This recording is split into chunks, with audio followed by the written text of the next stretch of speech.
Good morning all of you and welcome back to online classes of Maharana Pratap. आज का हमारा topic है chief minister.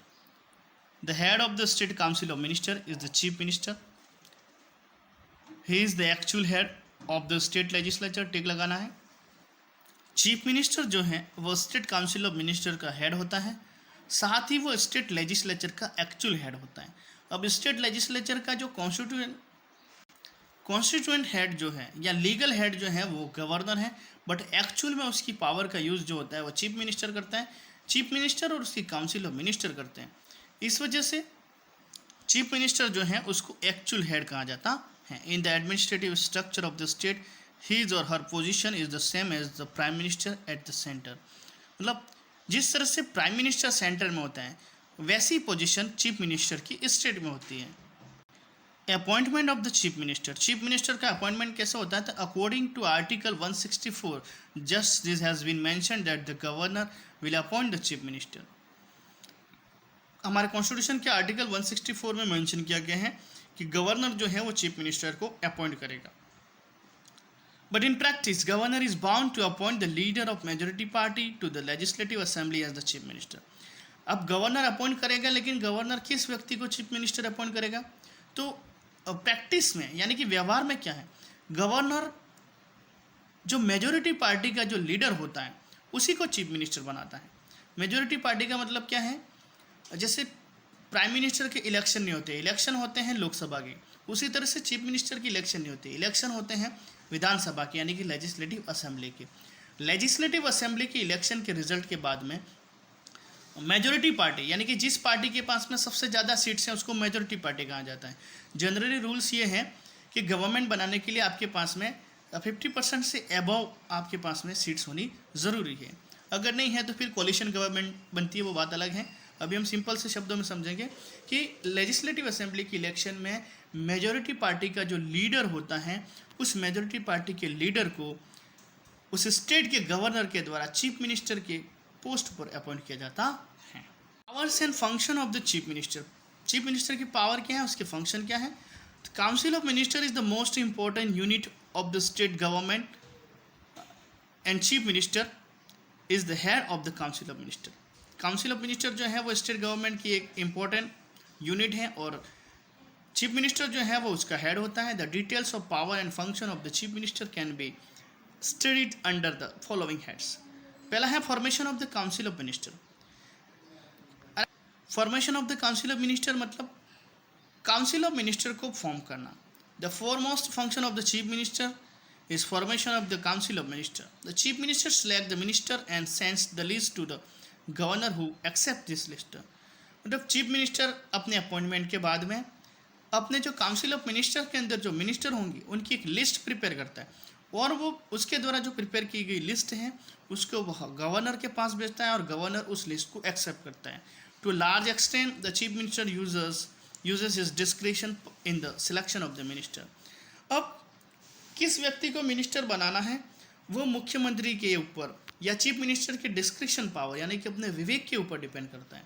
उसको कोई फोर्स नहीं कर सकते हैं कि किस व्यक्ति को मिनिस्टर बनाना है, लेकिन जनरली वो अपनी जो पॉलिटिकल पार्टी है उसके डिस्कशन के बाद में ही, उसके लीडर से, सीनियर लीडर से डिस्कशन करने के बाद ही वो अपनी जो काउंसिल ऑफ मिनिस्टर की जो लिस्ट है उसको प्रिपेयर करता है।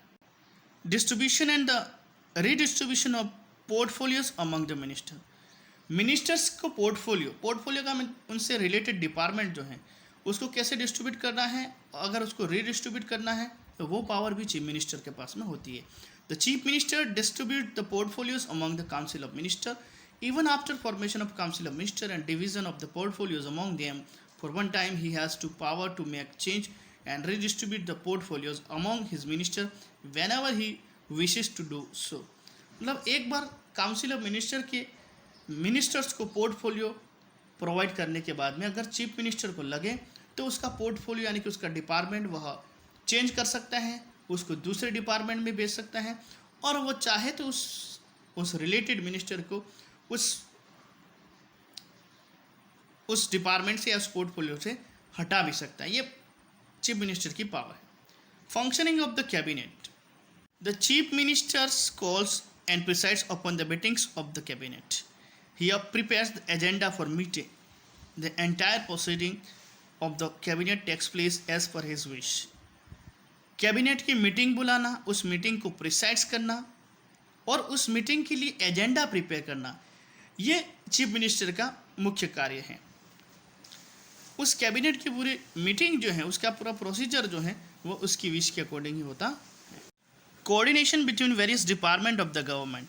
अब गवर्नमेंट के अलग अलग डिपार्टमेंट होते हैं, उन डिपार्टमेंट के बीच में कोऑर्डिनेशन बिठाना जो है वो चीफ मिनिस्टर का प्रमुख कार्य है।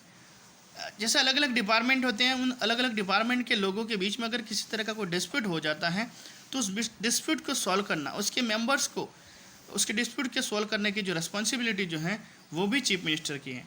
तो हम कह सकते हैं कि गवर्नमेंट के डिफरेंट डिपार्टमेंट हैं, उस डिपार्टमेंट के बीच में कोऑर्डिनेशन बिठाने का काम जो है वो चीफ मिनिस्टर का होता है।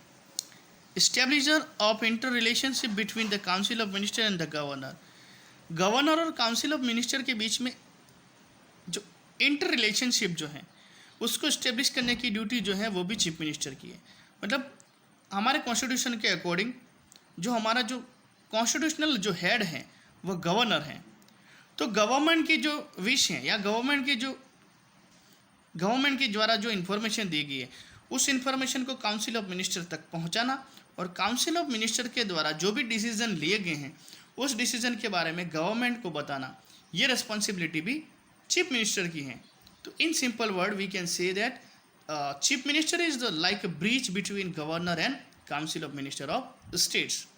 तो चीफ मिनिस्टर जो है वो गवर्नर और स्टेट काउंसिल ऑफ मिनिस्टर के बीच में एक ब्रिज का काम करता है, एक पुल का काम करता है। Leader of the legislative assembly, the chief minister is adorned with dual personality. On one hand he is the head of the government and other hand he is also the leader of legislative assembly। मतलब chief minister के पास में दो तरह की power है, एक तो वो गवर्नमेंट का हेड होता है, दूसरा वो लेजिस्लेटिव असेंबली का भी लीडर हो। In the form of leader of legislative assembly he has important position in respect of formation of laws and of very large extent the work of forming laws take place as per his wish। जैसा कि वो assembly का leader होता है, उसकी position एक important होती है, तो असेंबली में जितने भी लॉज बनाए जाते हैं वो सब उसकी विश के अकॉर्डिंग बनाए जाते हैं। In the form of leader of legislative assembly he can also advise the governor to dissolve the legislative assembly. Assembly का लीडर होने के नाते उसके पास में पावर है कि वह गवर्नमेंट को लेजिस्लेटिव असेंबली डिसॉल्व करने की भी एडवाइस दे सकता